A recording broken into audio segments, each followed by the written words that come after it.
Здравствуйте, в эфире «Настоящее время» из студии в Вашингтоне с вами Юлия Апел. Сегодня в программе. Эскалация боевых действий на востоке Украины. Окрестности Мариуполя обстреляны тяжелой артиллерией, есть жертвы. Российские медики утверждают, что запрет на ввоз медоборудования из стран Запада приведет к губительным последствиям. Поцелуй на Таймс-сквер 70 лет спустя. Сотни пар приняли участие во флешмобе в Нью-Йорке. Мы начинаем с новостей из Праги. Сергей. Спасибо, Юлия. События дня в настоящем времени из Праги. Я Сергей Дорофеев. Здравствуйте.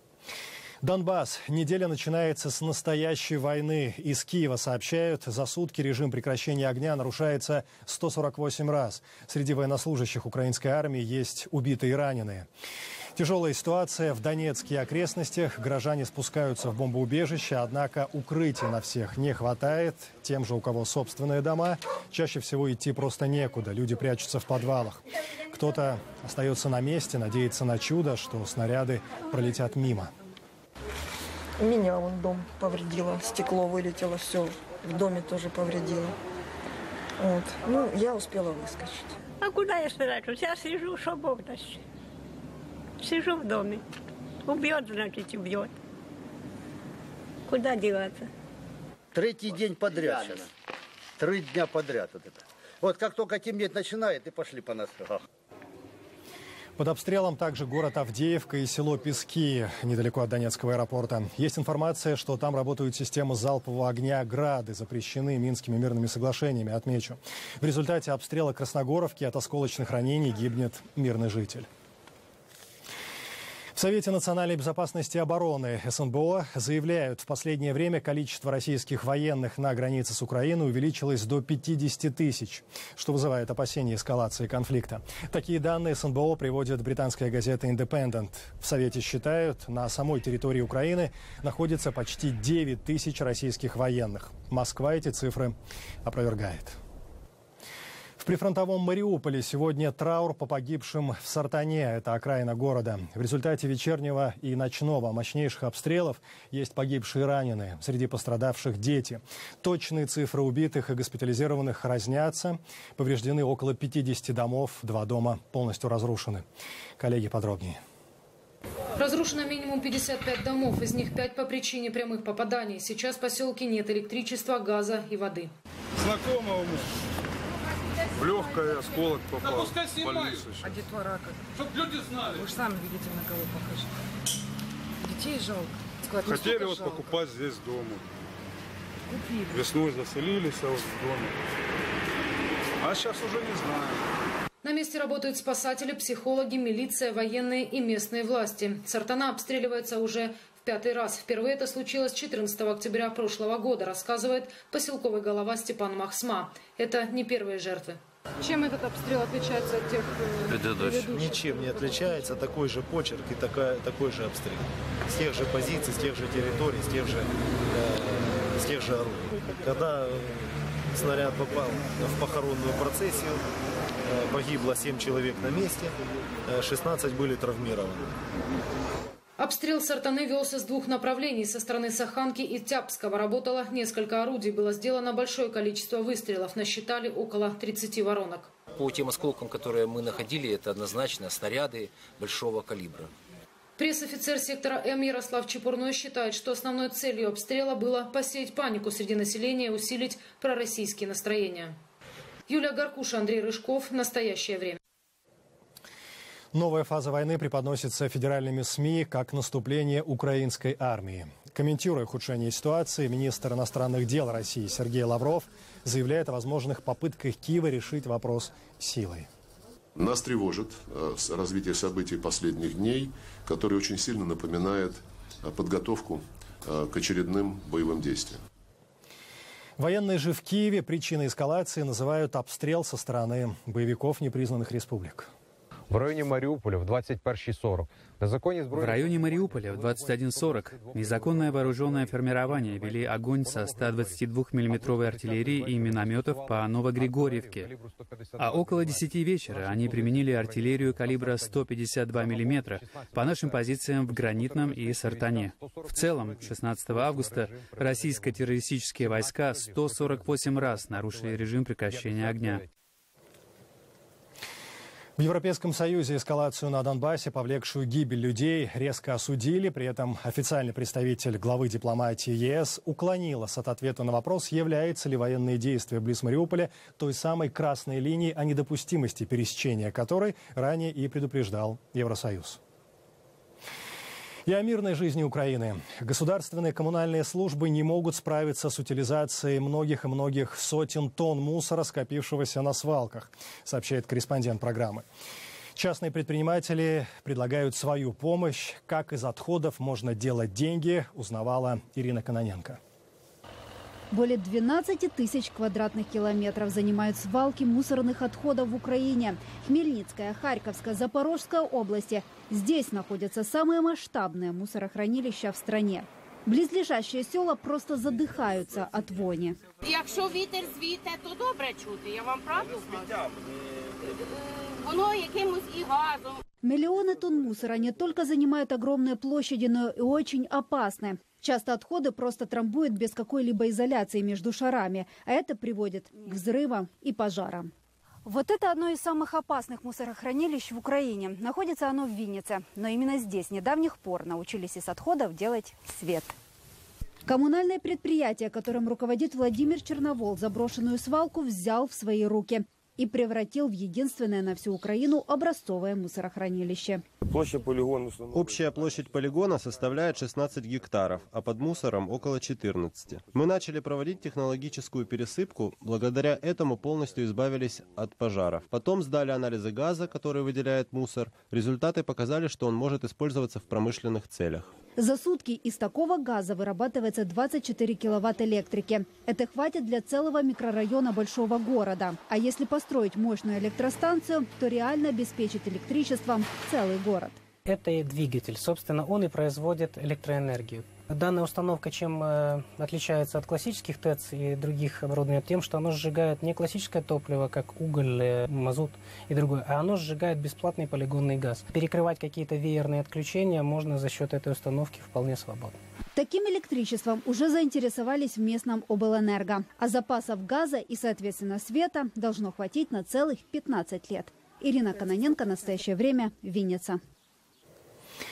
Другие темы. Дело руферов. В Таганском суде Москвы сегодня начался процесс над бейсджамперами, экстремалами, прыгающими с парашютом с высоких зданий и сооружений.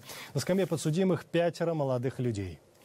Их обвиняют в том, что в августе прошлого года они выкрасили в желтые и синие цвета звезду на шпиле высотки на Котельнической набережной Москвы и водрузили там украинский флаг. Сразу после нашумевшей акции киевский руфер, называющий себя «Мустангом», заявил, что звезда цветов украинского флага – это его рук дело. Соответствующие фотографии он опубликовал в социальных сетях. И сейчас «Мустанг» на свободе. Бейсджамперы также прыгали с высотки, однако они, как утверждает сам «Мустанг», отношения к акции по перекраске звезды не имеют. Дело возбуждено по статьям хулиганство и вандализм. Обвиняемым грозит от 3 до 7 лет лишения свободы. Пришло время передавать слово в Вашингтон. Там сегодня говорят об угрозах Северной Кореи. Юлия, пожалуйста. Сергей, спасибо. Пхеньян действительно озвучил угрозу в адрес США об ответе разрушительным оружием на проведение совместных американо-южнокорейских военных учений. Речь идет о ежегодных учениях «Страж свободы Ульчи», в которых принимают участие США, Южная Корея и другие союзники в рамках программы защиты региона и поддержания стабильности на Корейском полуострове. Представитель Госдепартамента заявил телеканалу CNN, что Вашингтону известно об угрозах и что учения являются открытой демонстрацией приверженности Соединенных Штатов Альянсу. Пентагон сообщил о начале геодезических работ для строительства 2 военных объектов США, куда, возможно, будут переведены заключенные из базы Гуантанамо на Кубе. Однако для перевода заключенных необходимо нечто большее, чем новые объекты, а именно решение Конгресса. Репортаж нашего корреспондента в Министерстве обороны. Спустя годы после того, как президент Барак Обама пообещал закрыть тюрьму, на базе Гуантанамо на Кубе по-прежнему находится 116 заключенных, задержанных в ходе событий, которые предыдущая администрация называла войной с террором. Представители США говорят, что план Пентагона по закрытию этой тюрьмы будет передан в Конгресс после того, как законодатели вернутся из отпусков в конце августа. Госдепартамент также говорит о своей приверженности закрытию тюрьмы. Президент максимально четко заявил, что он хочет закрыть тюрьму в Гуантанамо, что он считает, что это отвечает интересам нашей национальной безопасности и что это остается важным приоритетом для его администрации. Некоторые заключенные могут рассчитывать на перевод в другие страны, но правоведы считают, что у любого плана, предполагающего перевод заключенных куда-то на территорию США, есть серьезная проблема. Конгресс захлопнул дверь практически для любой возможности перевода людей из Гуантанамо в Соединенные Штаты. Действующие законы не допускают перевода заключенных на объекты внутри США. Что касается тех из них, чье освобождение признано слишком опасным или кто не может рассчитывать на перевод, а это десятки человек, то перспектива их отправки в тюрьму в союзную страну также кажется маловероятной. Кто из союзников захочет заниматься нашим кошмаром? Сомневаюсь, что кто-то сможет это сделать и захочет это сделать.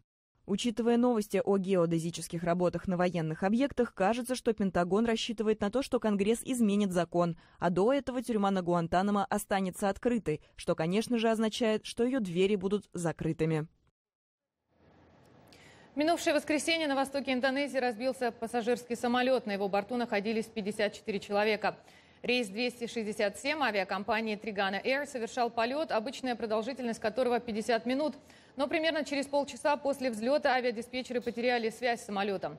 Между тем, полеты авиалайнеров, вопреки бытующему мнению, не отслеживаются в непрерывном режиме. Этот факт стал одной из причин, по которым не удалось найти малайзийский авиалайнер рейса 370, пропавший над Индийским океаном 1,5 года назад.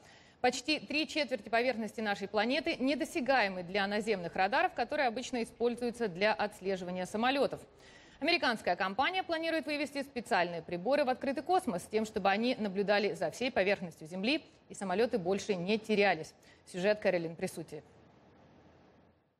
Эти 66 спутников, которые будут расположены на орбите, могут изменить мир авиаперевозок. Созвездие спутников Iridium Next, начиная с декабря, постепенно заменит старые спутники на орбите. Спутники серии Next будут получать сигналы с транспондеров самолетов каждые несколько секунд.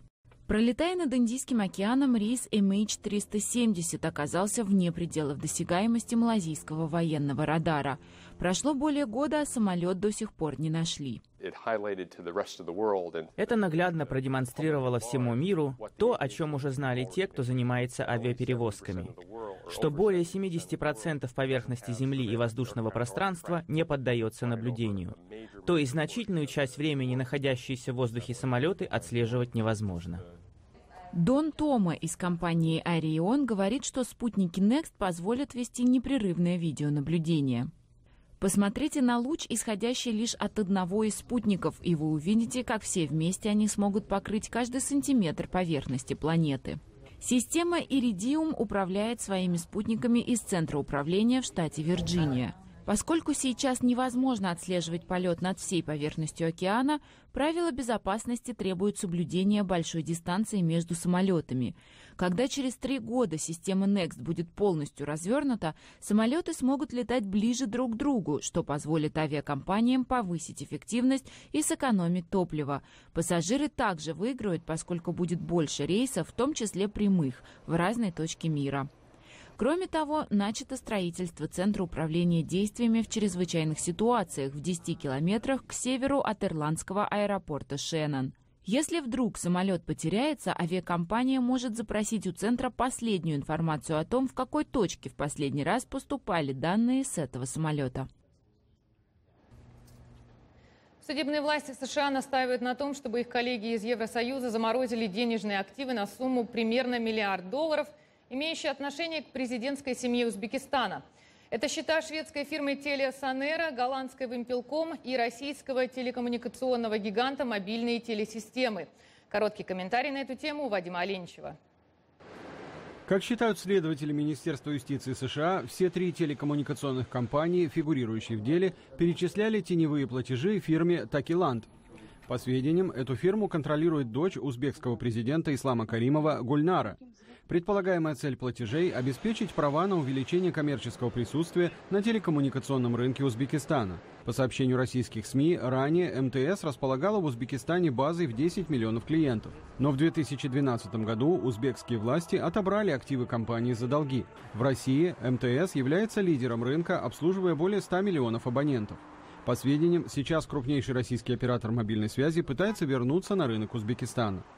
В заявлении Министерства юстиции США, сообщает американская газета Wall Street Journal, говорится о возможной коррупции в семье президента Узбекистана. Напомним, в июне этого года окружной суд Нью-Йорка арестовал $300 миллионов на счетах компаний, которые связаны с расследованием о сделках МТС и Вимпелком в Узбекистане. Тогда суд потребовал заблокировать счета компаний Такиланд в Бельгии, Ирландии и Люксембурге. На этот раз сумма может составить $1 миллиард. Представители компаний Вимпелком, Телеасонера и МТС сообщили, что они сотрудничают с властями в расследовании. Причем в МТС заявили, что фирма не является владельцем активов, о которых говорит американская сторона. Вадим Оленичев, Андрей Дегтярев. В настоящее время Вашингтон. И Роспотребнадзор запретил к продаже и начал изъятие из оборота нескольких сортов вин, изготовленных крупными производителями из США. Как говорится в документе агентства, по результатам экспертизы в винах найдены вещества, цитирую, способные вызывать функциональные, а в дальнейшем и органические изменения в центральной и периферической нервной системе, эндокринной системе, а также онкологические заболевания и проблемы с бесплодием у мужчин и женщин. Конец цитаты. При этом все три вина относятся к доступной ценовой категории и, как следует из информации на интернет-сайтах элитных продуктовых магазинов Москвы, продавались там в течение нескольких лет. Ну и почему российские чиновники, так заботясь о здоровье россиян, выступают с противоречивыми инициативами, расскажут наши коллеги в Праге. Сергей. Да, Юлия, на этот раз в центре внимания иностранное медицинское оборудование, которое может оказаться вне закона. Российские НКО срочно обращаются к премьер-министру Дмитрию Медведеву с просьбой изучить отечественный рынок медизделий, прежде чем запрещать ввоз техники из-за рубежа. На днях Минпромторг разработал проект соответствующего постановления. В нем речь идет об аппаратах искусственной вентиляции легких, дефибрилляторах, технике для гемодиализа, стоматологическом и другом оборудовании. Подробнее Вадим Кондаков. Он только что вышел из операционной. Полчаса назад академик Ренат Акчурин спас вот этого пациента, сделав ему сложнейшую операцию на сердце. У каждой койки настоящая лаборатория. Этот прибор следит за сердечным ритмом, а этот помогает пациенту дышать. Вот только среди высоких технологий почему-то нет ничего российского. Ну разве что бутылка с физраствором. Мы производим, это наша капельница. Не наша? Да наша. Ну что ты говоришь? Ну это же наше все, вот это. Баночка, да. Ну слава богу.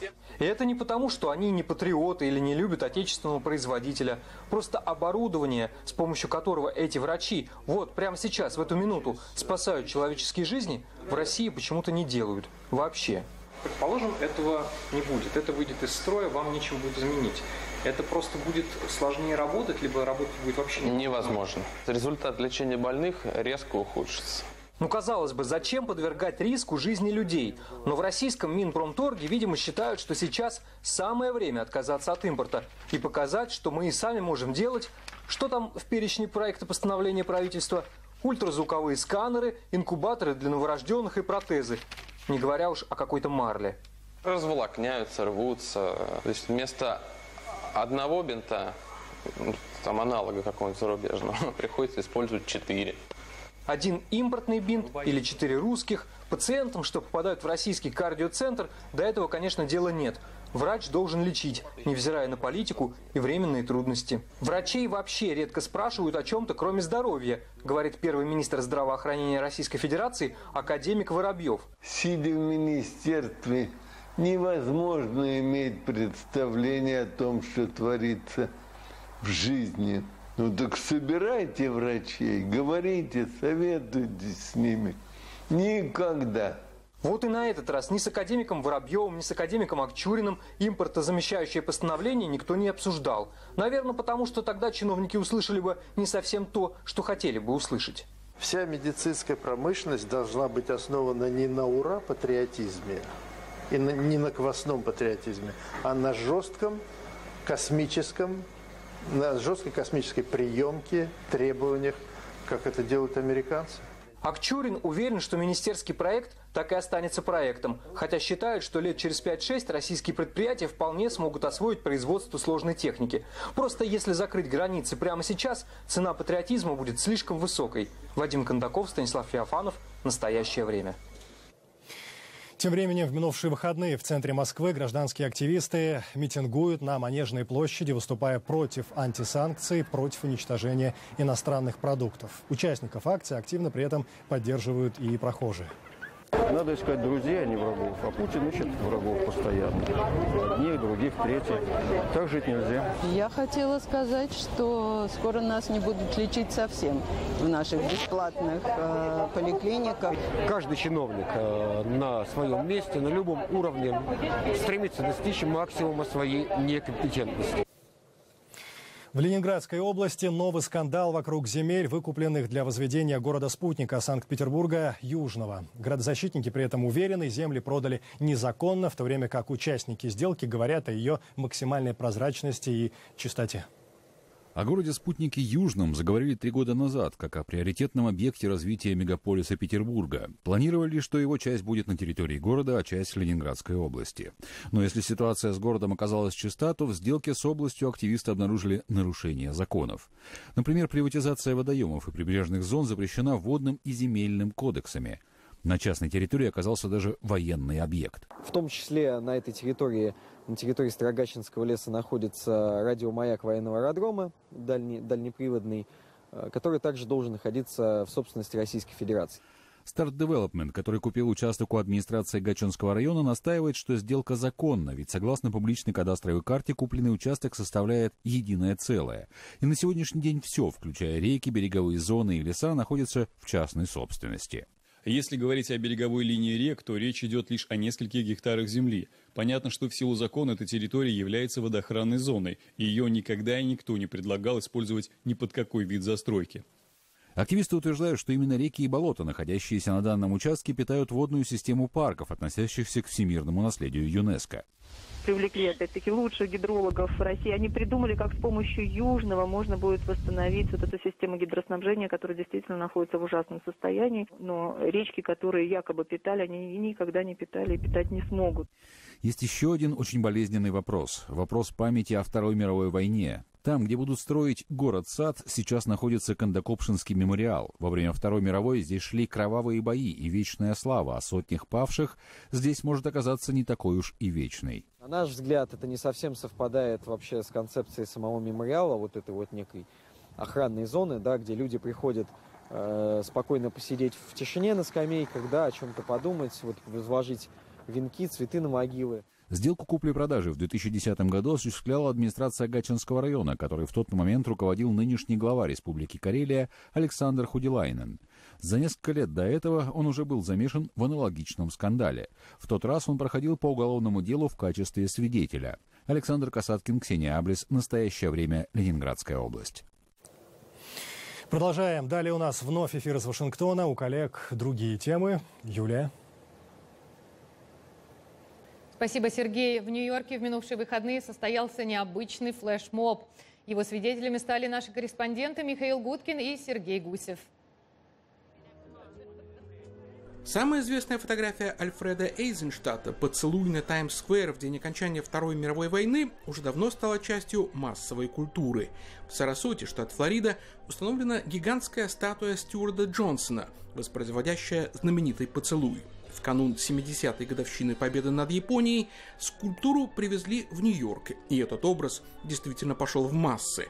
Сотни людей приняли позы, повторяющие страстный порыв моряка, который, узнав об окончании войны, 14 августа 1945 года не смог сдержать чувство радости и заключил в объятия первую попавшуюся девушку. 70 лет спустя во флешмобе «Поцелуй на Таймс-сквер» приняли участие сотни пар, включая Рэя и Элли Уильямс из штата Джорджия. Оба они во время Второй мировой войны служили в военно-морских силах США, и этим поцелуем отметили еще один юбилей помимо окончания войны – 70-летие со дня своей свадьбы. Журнала Life, где была опубликована оригинальная фотография Эйзенштадта, уже не существует, но можно не сомневаться, что благодаря социальным сетям снимки четы Уильямс и других участников флешмоба будут растиражированы столь же успешно. Мероприятие проводилось общественным фондом «Дух 1945», который ставит своей задачей вдохновить молодежь примерами из жизни величайшего поколения, как в Америке называют ветеранов Второй мировой войны.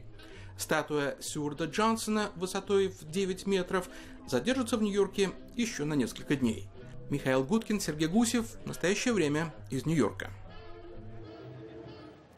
В США на Гавайях в конце августа начнется новый эксперимент по имитации полета на Марс. Группа из 6 ученых-добровольцев будет жить в полной изоляции на склоне вулкана Мауна-Лоа. Миссия продлится 365 дней. Все это время участники проведут в помещении площадью 93 квадратных метра на высоте 2,5 километра над уровнем моря. Их цель – оценить ситуации и проблемы, сопряженные с длительными космическими полетами. А уже сейчас небольшие группы астронавтов тренируются в подводной лаборатории, расположенной у южного побережья Флориды. Готовясь к полетам, которые планируются на Луну, на один из астероидов и на Марс, Западное космическое агентство направляет своих астронавтов в эту подводную лабораторию, расположенную на глубине 20 метров у побережья Ки-Ларго в штате Флорида. Здесь тестируют оборудование и проверяют, как люди могут уживаться друг с другом в замкнутом пространстве. Очевидно, нужны люди, которые готовы адаптироваться к новым условиям. Люди с покладистым характером, готовые вести других за собой или следовать за другими. Так что нам важно правильно подобрать людей для совместной работы и выполнения заданий. Астронавт из Европейского космического агентства Лука Пармитана, астронавты НАСА Серена Онан и Дэвид Коулн, а также японский астронавт Наришиге Канаи являются членами 20-го экипажа в рамках реализуемой НАСА программы действий в экстремальных условиях. Многочисленная группа обеспечения на поверхности, а также опытные водолазы помогают астронавтам тренироваться в различных условиях. В океане мы можем с помощью специального оборудования имитировать конкретные ситуации в условиях полной микрогравитации или пониженной гравитации и моделировать действия на поверхности планеты, астероида или Луны. Иногда то, что разрабатывается для космоса, не очень хорошо работает под водой. Мы стараемся использовать наши возможности для реальных научных исследований. И иногда нам приходится использовать просто обычные инструменты океанологов для отбора проб. Эти пробы предназначены для научных исследований Флоридского международного университета. Культовый телесериал «Игры престолов» теперь будут изучать в престижном американском университете. Подробности у Дарьи Кутковой. Популярный американский телесериал «Игры престолов» официально стал темой целого курса в престижном Калифорнийском университете в Беркли. Ребята, изучающие киноискусство, и стоит отметить за приличные деньги, получили приятный бонус. Это здорово, что мы можем изучать что-то современное. Очень часто мы пересматриваем и анализируем фильмы, ставшие классикой, конец которых нам уже известен. Мне нравится, что теперь мы разбираем популярнейший телесериал, не зная финала. Я думаю, что это отличная идея. Университет выбрал «Игры престолов» в качестве предмета целого курса из-за социальных и политических тем, которые рассматриваются в сериале. По мнению преподавательского состава Беркли, «Игры престолов» заслуживают внимания не только из-за достойной актерской работы и режиссуры, но и потому, что создают благодатную почву для дискуссий на самые разные темы, от религии и проблем бедности до положения женщин в обществе. Но это официальная версия того, почему «Игры престолов» включили в программу. Быть может, все гораздо проще. Сериал настолько полюбился зрителям, что даже профессура Беркли не удержалась и нашла благовидный предлог для пересмотра любимых сцен на работе. 1033. Такое количество бездомных животных взяли в семьи жителей Вашингтона и окрестностей в минувшую субботу. Всего же по стране более 10 тысяч кошек, собак, черепах, кроликов и попугаев нашли новых хозяев в ходе ежегодной акции в поддержку приютов для животных.